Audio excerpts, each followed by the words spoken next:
Assalamualaikum warahmatullahi wabarakatuh. Semangat pagi semuanya.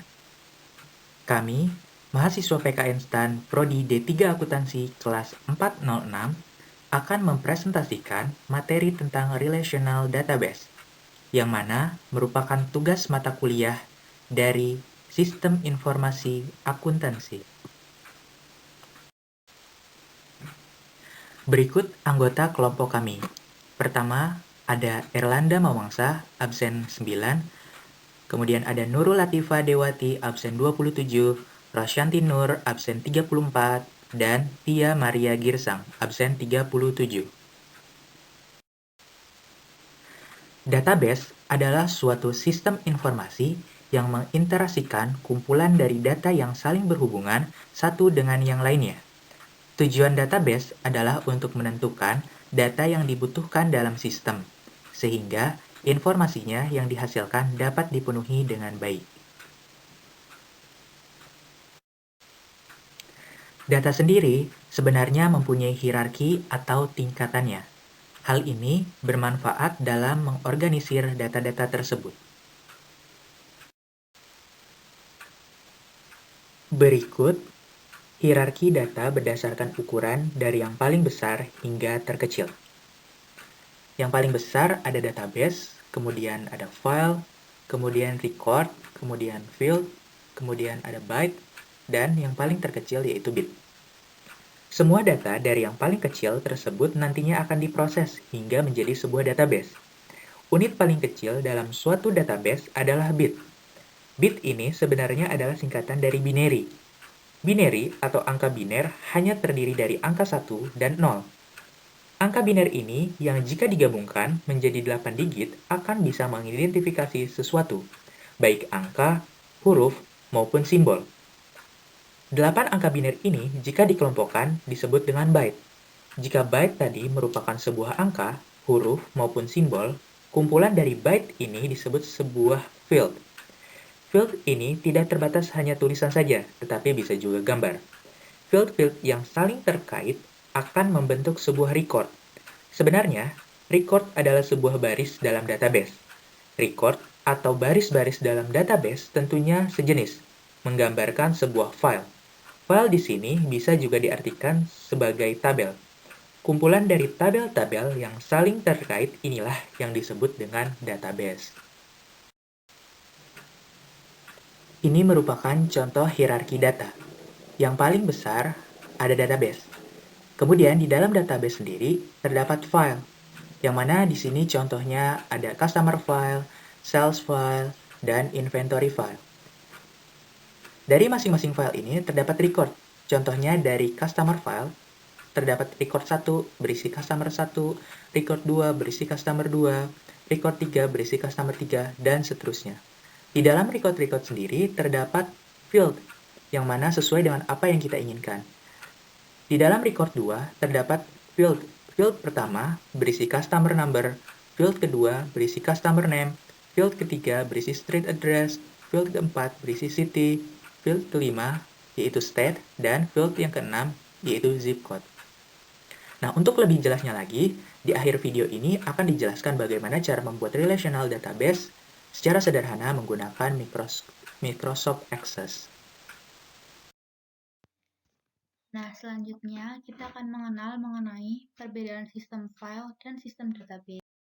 Sistem manajemen database atau biasa disingkat dengan DBMS adalah program yang mengelola dan mengendalikan data serta menghubungkan data dengan program-program aplikasi yang menggunakan data yang disimpan dalam suatu database. Nah, pada pendekatan database ini, data adalah sumber daya organisasi yang digunakan dan dikelola untuk keseluruhan organisasi. Jadi, data itu nggak hanya untuk beberapa kelompok aja, tapi untuk semua organisasi. Dalam DBMS, kita mengenal dua hal, yakni sistem database dan juga administrator database atau DBA. Sistem database adalah database, DBMS, dan program-program aplikasi yang mengakses database melalui DBMS. Kemudian, administrator database adalah seseorang yang bertanggung jawab untuk mengkoordinasikan, mengelola, dan mengendalikan database. Kemudian setelah mempelajari DBMS, kita juga mempelajari sistem manajemen file. Sistem manajemen file adalah suatu metode dan struktur data yang digunakan oleh sistem operasi untuk mengatur atau mengorganisir file yang ada pada suatu penyimpanan. Nah, dari gambar ini kan bisa dilihat, yang bagian kiri adalah pendekatan file, sedangkan yang bagian kanan adalah pendekatan database.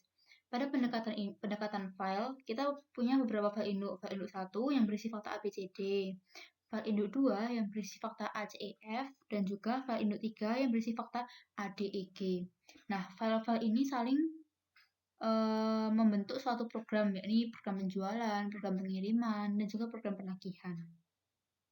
Sedangkan di sebelah kanan, yakni pendekatan database, ini tuh berisi database dan juga file-file seperti semua fakta itu sudah terangkum dalam database ini dari fakta A, B, C, D, E, F, G gitu. Nah, terus database ini tuh membentuk satu sistem, yakni sistem manajemen database. Sistem manajemen database ini membawahi program penjualan, program pengiriman, dan juga program penagihan. Jadi ini tuh merupakan suatu kesatuan dalam suatu data. Nah, ini merupakan perbedaan antara file tradisional dengan database. File tradisional itu, kita akan mengalami sedikit kesulitan dalam mengakses data dan juga mendapatkan data. Berbanding terbalik dengan basis data. Basis data itu kita relatif lebih mudah dalam mengakses dan mendapatkan data. Yang kedua, yakni timbul redundansi data. Apa itu redundansi data? Redundansi data itu adalah duplikasi dalam beberapa file data, sehingga data yang sama disimpan dalam lebih dari satu lokasi. Nah, kalau basis data itu duplikasi datanya itu relatif lebih minim dibandingkan dengan file tradisional. Yang ketiga, sulit dilakukan pengembangan aplikasi atau bersifat kaku, sedangkan kalau basis data itu dia tuh relatif lebih mudah dalam pengembangan aplikasinya. Dan yang keempat, file tradisional itu merupakan program oriented, sedangkan basis data itu data oriented. Nah, setelah kita belajar mengenai DBMS dan juga sistem manajemen file, kita juga belajar mengenai gudang data. Apa itu gudang data? Gudang data adalah database yang sangat besar yang berisi data-data yang sangat mendetail dan diringkas selama beberapa tahun. Nah, gudang data ini nggak digunakan buat pemrosesan transaksi, tapi digunakan untuk analisis aja. Sehingga gudang data ini itu nggak akan menggantikan database transaksi, mereka itu bekerja saling membutuhkan. Nah, gudang data ini juga diperbarui secara periodik, bukan real time, karena gudang data yang ada itu pada dasarnya dibuat untuk database transaksi. Selanjutnya, kita belajar mengenai business intelligence. Business intelligence itu adalah menganalisis data dalam jumlah yang besar dan yang berguna dalam pembuatan suatu keputusan yang strategis. Dalam business intelligence ini, kita mengenal dua teknik. Yang pertama, pemrosesan analitik online, yakni menggunakan beberapa query untuk menyelidiki hipotesis hubungan di antara data. Sedangkan teknik yang kedua, yakni teknik penggalian data. Teknik penggalian data itu menggunakan analisis statistik yang canggih untuk menemukan hubungan yang tidak dihipotesiskan dalam data. Berikutnya akan membahas mengenai konsep dan keuntungan sistem database. Ada beberapa keunggulan sistem database untuk suatu organisasi.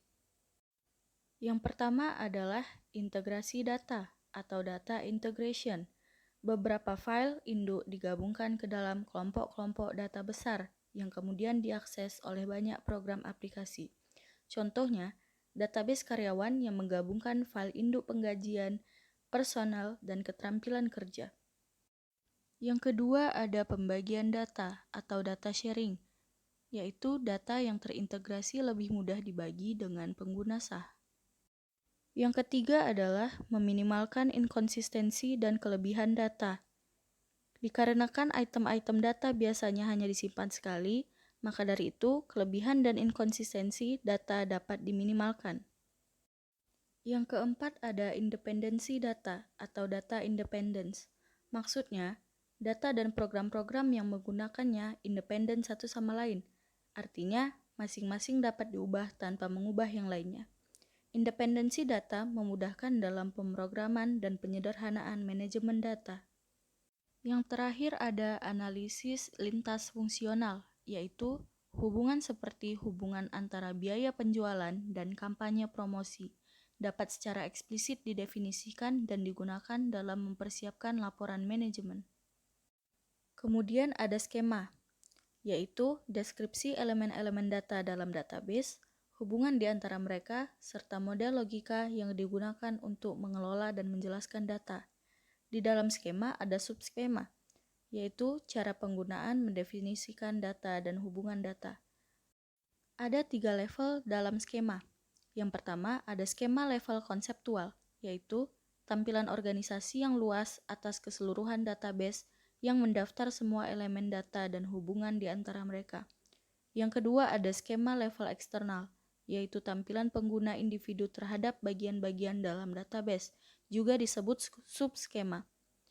Kemudian yang terakhir ada skema level internal, yaitu tampilan level rendah atas keseluruhan database yang menjelaskan bagaimana data sebenarnya disimpan dan diakses.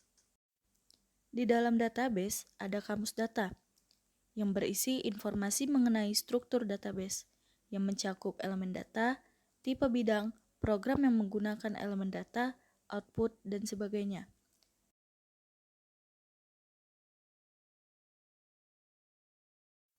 Terdapat 3 bahasa dalam database management system.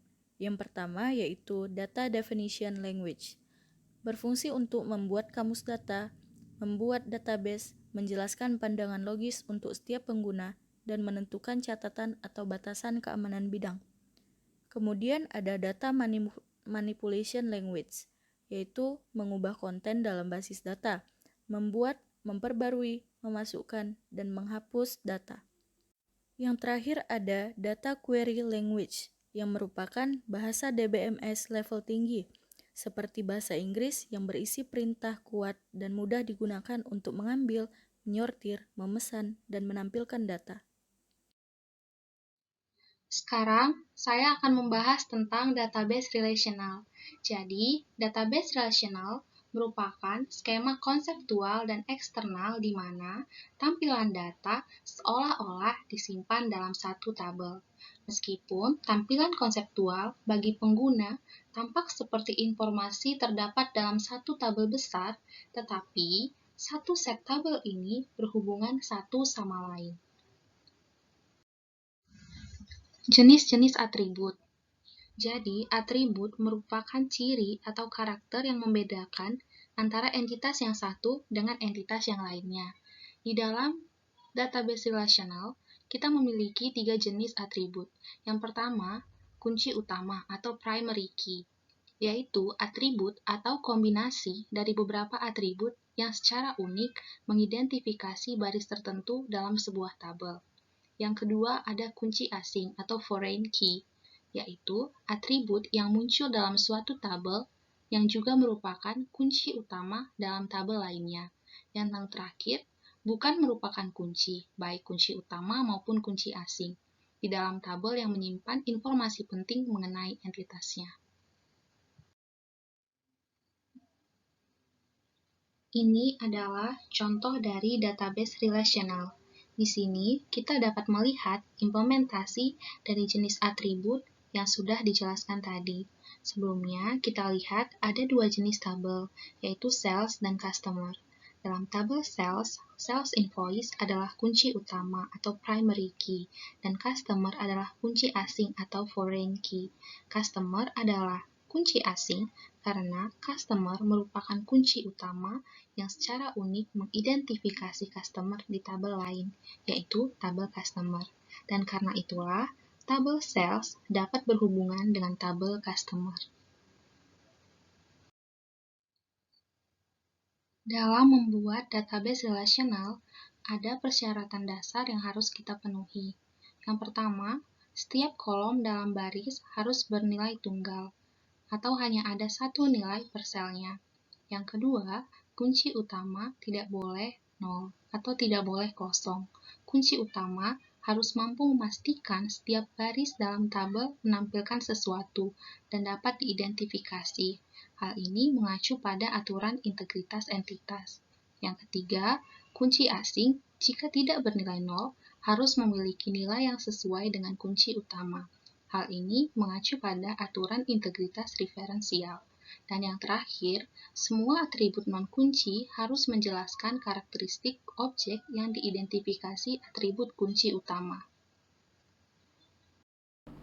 Nah, untuk pembuatan relational database, pertama kita buka Microsoft Access, kemudian kita buat namanya. Pertama kita rubah file name-nya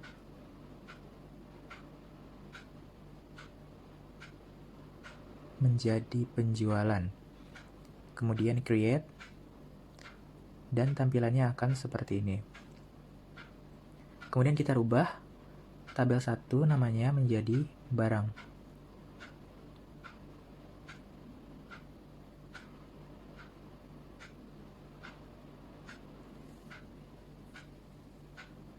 Kita klik OK.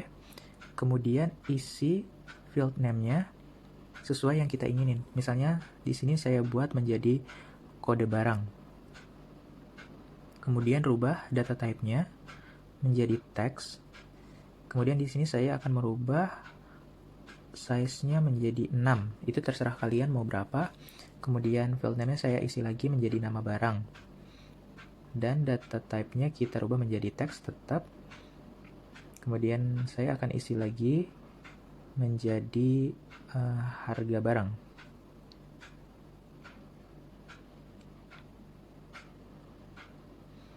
Data type-nya kita rubah menjadi currency. Di sini kita pilih currency.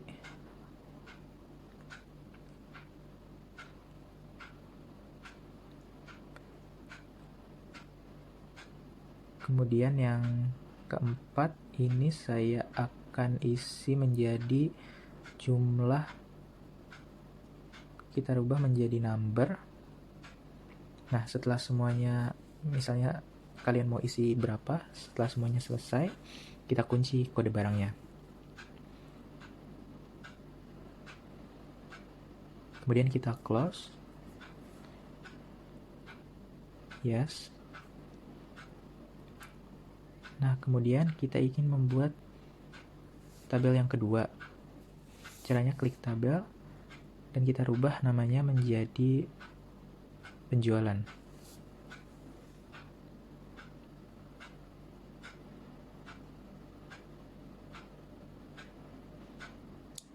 Di sini kita klik OK. Kemudian field name-nya kita isi terserah kalian mau apa. Nah, di sini saya akan mengisi menjadi ID penjualan. Kemudian data type-nya sama kita rubah. Oh, tetap saja deh auto number. Kemudian kode barang kita rubah menjadi text. Nah, di sini field size-nya saya rubah menjadi 6. Terserah kalian mau berapa.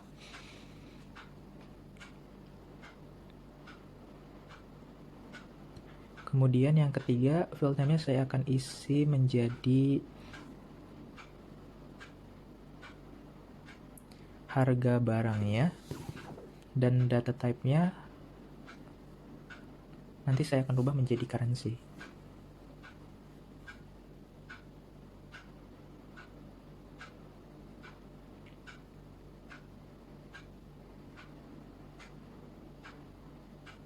Kemudian yang keempat, ini saya akan isi menjadi total harga, dan dirubah juga data type-nya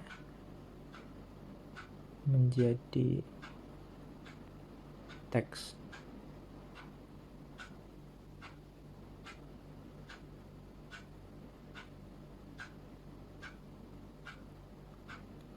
Nah, setelah semuanya selesai, kita simpan dan akan membuat relasinya. Nah, di sini kita klik database tools, kemudian klik barang, kemudian klik penjualan, kemudian close. Nah, kita di sini akan menghubungkan antara kode barang dengan kode barang. Nah, kita klik, kemudian tekan dan seret ke penjualan, kemudian kita klik aja ketiga tombol kotaknya, dan sudah jadi.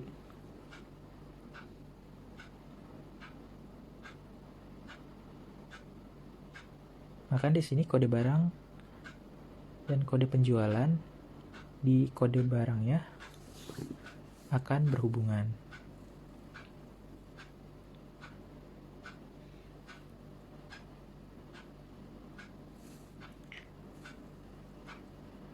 Nah, di sini kalian bisa isikan kode penjualannya berapa, ID penjualannya berapa. Nanti akan otomatis. Sekian video dari saya.